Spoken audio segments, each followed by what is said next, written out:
या फिर इतने दिनों से जो कयास लगाए जा रहे थे उस पर सस्पेंस हटाना था। आज कांग्रेस ने वो सस्पेंस हटा दिया है और रायबरेली से एक नया चेहरा है इस बारी।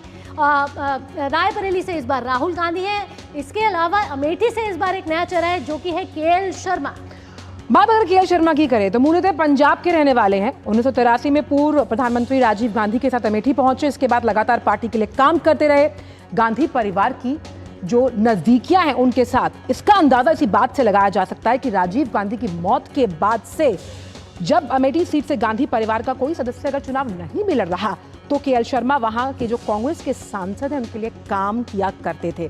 केएल शर्मा बिहार में पार्टी के प्रभारी भी रह चुके हैं, साथ ही एआईसीसी और पंजाब कमेटी के लिए भी काम किया। बेहतरीन संगठन कार्यकर्ता के रूप में उनकी पहचान है और खास तौर पर हम ये माने कि जो भरोसा गांधी परिवार ने उन पर जताया और इतने सालों की मेहनत जो केएल शर्मा ने पार्टी को मजबूत करने में कहीं ना कहीं लगाई, उसका उन्हें ये तोहफा दिया गया या फिर कोई विवशता रही कांग्रेस की, इस पूरे सवाल पर मंथन अभी जारी है। और खास तौर पर अगर बात की जाए रायबरेली से राहुल गांधी का उतरना, क्या ये एक संदेश है कि कहीं ना कहीं इस सीट का जो गठजोड़ था, कहीं ना कहीं ये सीट ऐसा लग रहा था पार्टी आला कमान को उनके हाथ से ना चली जाए, तो उन्होंने यहां से रायबरेली से यानी कि राहुल गांधी को उतारा। हालांकि कयास अटकलें बहुत थी कि प्रियंका गांधी वॉर्ड ड्रॉप भी लड़ सकती हैं, लेकिन इन सब पर फुल स्टॉप लगाते हुए रायबरेली से अब राहुल गांधी जो हैं वो चुनावी मैदान में। हालांकि वायनाड से भी वो चुनाव लड़ रहे हैं और ये भी बातें सामने आई कि भाई वायनाड में जब वोटिंग हो गई उसके बाद अब उन्होंने यहाँ पर पर्चा भरा है। शायद वायनाड का जो वोटिंग प्रतिशत है उसका इंतजार किया जा रहा था। और अमेठी और रायबरेली की जो सीट है ये कांग्रेस का गढ़ रही है। अमेठी में 2019 की अगर बात की जाए तो लोकसभा चुनाव में भाजपा की स्मृति ईरानी ने राहुल गांधी को करीब 50,000 से अधिक वोटों से हराकर ये सीट उनसे छीनी थी। तो कांग्रेस ने सस्पेंस खत्म किया है, मास्टर स्ट्रोक खेला है। केएल शर्मा है उन पर दांव खेला है। हमारे साथ विकास जुड़े हुए हैं। विकास, आखिरकार सस्पेंस खत्म हुआ है, लेकिन सवाल यही कि इतनी देरी क्यों? अगर रायबरेली से राहुल गांधी को ही उतारना था तो ये तो पहले भी हो सकता था। क्या व्यवस्था रही और इतना जो ये विश्वास है जताया गया, अगर अमेठी सीट की बात करें जहां से केएल शर्मा को उतारा गया है, कहीं ना कहीं एक मास्टर स्ट्रोक मान सकते हैं हम कांग्रेस परिवार की तरफ से? बिल्कुल, इससे मास्टर स्ट्रोक मान सकते हैं। ये सेल्फ गोल हो जाएगा, ये अभी कहना उचित नहीं होगा, ये तो परिणाम ही बताएंगे। क्योंकि आपको इस पूरी पृष्ठभूमि के पीछे के कारण बता देते हैं। जैसा कि मैंने बताया था कि राहुल गांधी अमेठी से चुनाव हारने के बाद वो वहां पर लगातार गए नहीं। वहां पर हमने देखा कि बहुत बड़ी संख्या में कार्यकर्ता उनसे चले गए। दोबारा 22 में जब चुनाव होता है, 2022 में विधानसभा के चुनाव होते हैं, 10 में से 10 सीट पर ये जो गांधी परिवार का गढ़ कहा जाता था, एक भी सीट कांग्रेस के खाते में नहीं आती है। उसके बाद लगातार जिस तरीके से वहां परिस्थितियां बनती हैं, उसके बाद कहीं ना कहीं सबसे बड़ी बात है कि जीत की गारंटी ही नहीं मिल रही थी। जीतेंगे कैसे?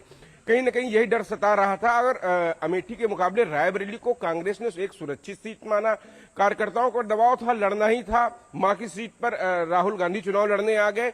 चूंकि अमेठी में केएल शर्मा को बनाया गया है उम्मीदवार, तो इसके पीछे लगातार देखते हैं कि एक लंबे समय से गांधी परिवार से जुड़े रहे हैं, सोनिया गांधी के सांसद प्रतिनिधि रहे, वो वहां पर लगातार काम किया। लेकिन एक मैं वाकया बताना चाहता हूं यहाँ पर। पहले वो राहुल गांधी के भी प्रतिनिधि हुआ करते थे, लगातार उनके साथ रहते थे, लेकिन वहां पर कार्यकर्ताओं के भारी विरोध के कारण उनको अमेठी से राहुल गांधी के समय ही छोड़ना पड़ा और सिर्फ वो रायबरेली के ही सोनिया गांधी के प्रतिनिधि रह गए। वहां पे चंद्रभान जी को वहां पर बनाया गया था। तो कहीं ना कहीं वहां पर इनको लेकर भी एक समय पे विरोध हो चुका है अमेठी में कांग्रेस कार्यकर्ताओं में ही।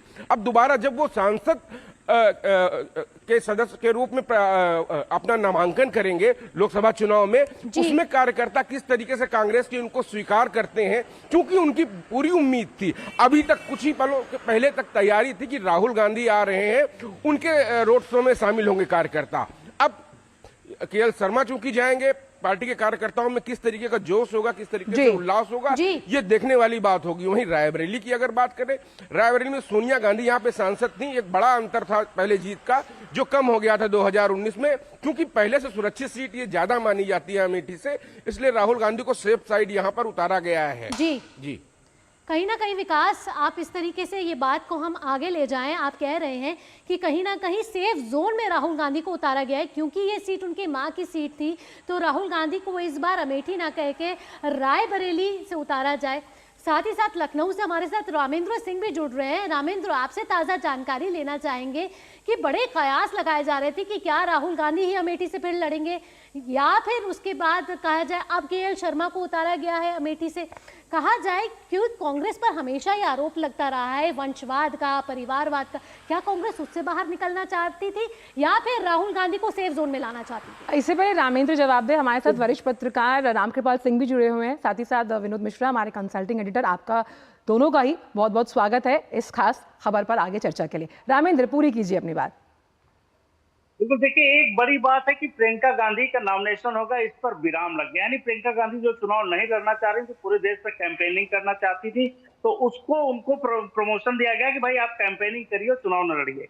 लेकिन दूसरी बात जो विकास कर रहे थे अमेठी के लोगों ने, जो कार्यकर्ता है, उन्होंने धरना दे दिया था कि राहुल गांधी यहाँ से नामांकन करें, और सोनिया गांधी ने उनसे फोन पर बात की, जो वहाँ के जिलाध्यक्ष थे, कि नहीं कोई पर्चा नहीं भरेगा तो सोनिया गांधी खुद पर्चा भरेंगी, इसलिए आप लोग वहां का तनाव खत्म करिए। लेकिन डिमांड राहुल गांधी की थी। किशोरी लाल शर्मा के साथ कार्यकर्ता कितना सामंजस्य बैठा पाएंगे, इनका पहला चुनाव है, क्या पिछले जो काम किया उसका दुष्परिणाम भी सामने आ सकता है, चुनाव में मजबूत होंगे। अभी तक जो देखा जा रहा है कि स्मृति ईरानी का जो काम है उस पर शायद किशोरी लाल शर्मा को थोड़ी मुश्किलें आए। वहां राहुल गांधी सेफ साइड जरूर है, लेकिन पिछली बार 1,60,000 से सोनिया गांधी चुनाव जीती थी, और ये लगातार अंतर कम हो सकता था। दिनेश सिंह मंत्री हैं, जिला पंचायत अध्यक्ष उनके भाई हैं, एक विधायक भाई रहा है, तो पूरा जो रायबरेली का नेटवर्क है वो बहुत मजबूत है। तो राहुल गांधी के लिए यहाँ कोई कम चुनौती नहीं है, चुनौती यहाँ भी राहुल गांधी के लिए है। अगर ये राहुल वहां से लड़ते जो कार्यकर्ता उम्मीद कर रहे थे, तो संगठन के लोगों को उनसे जुड़ाव था, तो ये बेहतर होता। लेकिन अब कांग्रेस की इंटरनल राजनीति क्या करेंगे आगे, प्रियंका के लिए कोई सीट ढूंढेंगे कि भाई राहुल गांधी वायनाड से जीते तो यहाँ छोड़ के जाए, ये भी परिस्थितियां हो सकती कि भविष्य की राजनीति कहां लेकर जाएगी। हमारे साथ विनोद मिश्रा साहब भी जुड़े हैं।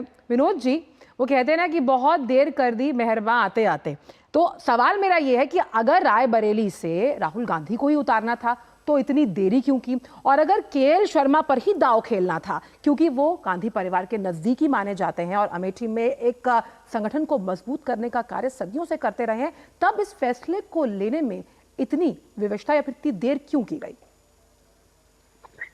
चल, आपने बहुत शानदार कहा, बहुत देर कर दी हुजूर आते आते। तो रायबरेली आते आते हुजूर ने सच में बहुत देर कर दी है, और देर इसलिए कि आप ये देखिए कि अमेठी में जो अभी रामेंद्र बता रहे थे, विकास बता रहे थे, 5 बार के सांसद अमेठी से रहे हैं राहुल गांधी। अगर 5 बार के सांसद राहुल गांधी अमेठी से अपनी वो सीट और अपनी दावेदारी और अपनी पुश्तैनी सीट के कहने का जो भी उनका अपना ये होता है उनके परिवार का, वो छोड़ के रायबरेली जा रहे हैं, तो ये चौंकाने वाली बात है कि रायबरेली वो क्यों जा रहे हैं।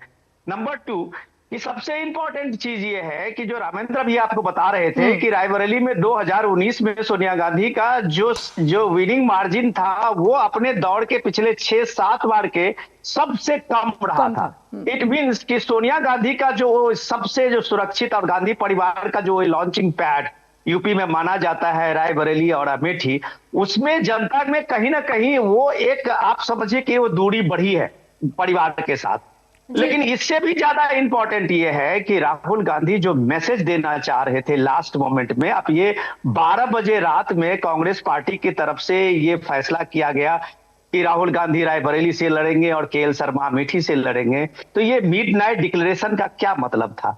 ये बात तो लोगों में थी कि प्रियंका गांधी भले ही कितनी भी कोशिशें कर ले, लेकिन गांधी परिवार अभी प्रियंका गांधी को राहुल गांधी के साथ में पैरेलल में वो नेतृत्व की जिम्मेदारी नहीं देना चाहती है, और ये फिर साबित हुआ। ये कहा जा रहा है, गांधी परिवार के जो मीडिया शुभेच्छु हैं वो कह रहे हैं कि ये सीधी सीधी बात ये है कि गांधी परिवार ये मैसेज नहीं देना चाहता था कि कम से कम एक ही परिवार के सारे लोग में एमपी बन गए हैं, या वो मेंबर ऑफ पार्लियामेंट है, सोनिया गांधी राज्यसभा से हैं, राहुल गांधी, प्रियंका गांधी। तो ये भी एक नैरेटिव दिया जा रहा है, लेकिन सीधी सवाल ये है कि प्रियंका गांधी अभी सुपर स्टार कैंपेनर ही रहेंगी, जो जयराम रमेश कहते हैं, और राहुल गांधी की जो भूमिका होगी वो फ्रंट पे राहुल गांधी की होगी, जो रायबरेली से उनको उतार के कांग्रेस ने एक मैसेज जरूर दिया है। चलिए, तो आप देखना विनोद जी, साथ साथ ये भी होगा, आप हमारे साथ जुड़े रहिए। यहाँ हम ले रहे हैं एक छोटा सा ब्रेक के बाद रामकृपाल सिंह भी हमारे साथ होंगे, वरिष्ठ पत्रकार, साथ ही साथ हमारे संवाददाता भी इस खबर पर लगातार हमारे साथ जुड़े रहेंगे, जिसमें हम आपको इस वक्त की बड़ी खबर लगातार आपको अपडेट दे रहे हैं कि रायबरेली से इस बार राहुल गांधी को कांग्रेस की तरफ से प्रत्याशी बनाया गया है। वहीं अमेठी में मास्टर स्ट्रोक खेलते हुए कांग्रेस ने इस बार KL शर्मा को प्रत्याशी बनाया है। यहाँ रुक रहे हैं एक छोटे से ब्रेक ले, जल्द हाजिर होते हैं।